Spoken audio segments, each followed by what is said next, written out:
ait pris beaucoup plus de temps pour arriver à réaliser ce projet. Merci. Passons pour la quatrième question. Le capitaine Moussa Dadis Camara a récemment nommé l'ancien Premier ministre, Maître Lamine Sidimé, à un poste stratégique. Par la suite, il a annulé ce décret. Que pensez-vous de cet épisode de la transition? Cette situation illustre à notre avis la difficulté de sortir du système Conté. Le système donc précédent, le système donc qui a été jeté à terre par les révoltes populaires donc de 2006 est aujourd'hui sur le devant de la scène avec des accointances avec le CNDD et il s'emploie à tout prix à empêcher la transition de tourner à un véritable changement démocratique, d'aboutir à un véritable changement démocratique dans le pays. Et tous ces milieux-là enserrent le CNDD et son chef, le capitaine Moussa Dadis Camara, pour s'assurer pour le contrôler totalement la transition actuelle et l'empêcher d'aboutir au résultat qu'attend le peuple de Guinée. Et à notre avis, ce n'est pas un hasard si donc le président de la République a cru devoir nommer M. Lamine Sidimé, qui est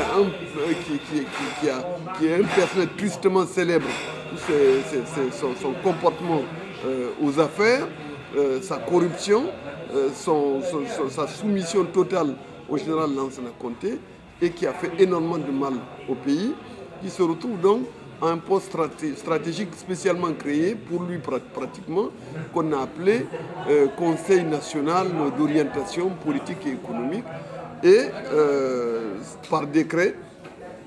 Et ensuite donc, à la suite de ce décret, toute la population a été extrêmement déçue. Je peux vous dire qu'à Conakry, les réactions étaient extrêmement vives. Le peuple a protesté par les voies qui lui étaient propres. Il n'y a pas eu de descente encore dans les rues, mais les gens ont appelé les radios. Les radios périphériques, les radios FM ont été submergées d'appels de citoyennes et de citoyens en colère, indiquant qu'on voyait bien que le CNDD était totalement en train de s'engager sur la voie de la continuation du système Lansana Conté, et ce qui a probablement donc amené le chef de l'État à annuler son décret en demandant aux partis politiques de se concerter pour lui trouver une autre personne pour remplacer Maître Sidimé. Ce que nous avons répondu, c'est que ce Conseil national d'orientation politique et économique se confond avec les tâches du gouvernement. Donc on ne voit pas pourquoi donc, le gouvernement, le chef du gouvernement qui est là, ne serait pas celui qui va s'occuper de l'orientation politique et économique du pays. Et pour l'instant, donc, nous en sommes là. Mais ça a été un coup de semonce qui illustre parfaitement la situation où l'ancien système a totalement relevé la tête et en passe pratiquement de récupérer le pouvoir. Merci, Monsieur le Président. Passons pour la cinquième. Le paysage politique guinéen est en pleine recomposition et à ce jour, nous avons plus de 68 partis politiques. Quelle lecture faites-vous de cette situation? Au fur et à mesure que le temps passe, on finit par se rendre compte que ce n'est pas par hasard si le ministère de l'administration territoriale et des affaires politiques agrée à la volée des dizaines de partis dont beaucoup ne répondent pas aux critères légaux de parti. C'est-à-dire appartenir donc à avoir donc un siège social, avoir surtout une représentativité nationale, c'est-à-dire dans toutes les régions naturelles du pays, avoir une comptabilité régulière, avoir également des documents légaux tout à fait conformes aux lois sur les partis politiques. On se retrouve aujourd'hui avec près de 75 partis. Nous nous demandons sérieusement, quand on voit les pratiques aujourd'hui, est-ce que ce n'est pas une façon de noyer les véritables partis qui peuvent poser problème au CNDD dans un magma de panclument de toutes sortes d'origines pour s'opposer en fait à la revendication d'élections libre, honnête et équitable pour rétablir un véritable pouvoir civil démocratiquement élu. Et aujourd'hui, donc, nous estimons qu'il y a là une tentative de discréditer le monde politique, discréditer les partis politiques, de neutraliser en réalité les partis politiques pour permettre probablement à la jeune de faire ce qu'elle veut. Et c'est à cette situation déplorable que nous assistons aujourd'hui. Mais la recomposition du paysage politique est une chose, mais quand vous voyez aujourd'hui, tous les anciens caciques du PUP ont fondé chacun un parti et pérore partout. Personne ne leur demande des comptes. Tout le monde sait que ce sont des prédateurs notoires. Des gens, il y a même là-dedans des évadés de prison, des fugitifs qui ont des partis, qui sont tout à fait reçus en grande pompe et dont nous connaissons l'activité dans l'ombre. Et tout ceci ne constitue pas pour nous un signe positif de l'évolution de la transition et de l'attitude donc du CNDD. Merci encore, Monsieur le Président. Passons pour la 6e question. Les partis politiques sont désormais interdits des médias publics. Quelle appréciation faites-vous d'une telle mesure? Je crois que les choses sont simples. Vous n'êtes pas sans savoir qu'un parti politique ne peut pas exister sans une médiatisation de son activité. Nous n'avons pas les moyens, autrement que les médias, de toucher le commun des Guinéens et des Guinéennes.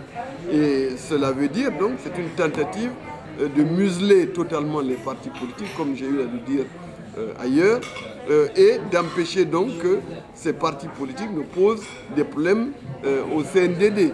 Donc de dépolitiser complètement le climat, l'arène politique, pour permettre probablement l'émergence des forces qui plaisent mieux au CNDD. Et c'est une mesure donc qui équivaut pratiquement à la suspension de l'activité des partis politiques. Et nous pensons que ce n'est pas fortuit, ça montre bien qu'aujourd'hui le CNDD est engagé sur une toute autre voie que celle conduisant à la fin d'une transition dans des conditions de démocratie et de paix conformément à la volonté du peuple. Merci. Alors passons pour la dernière question.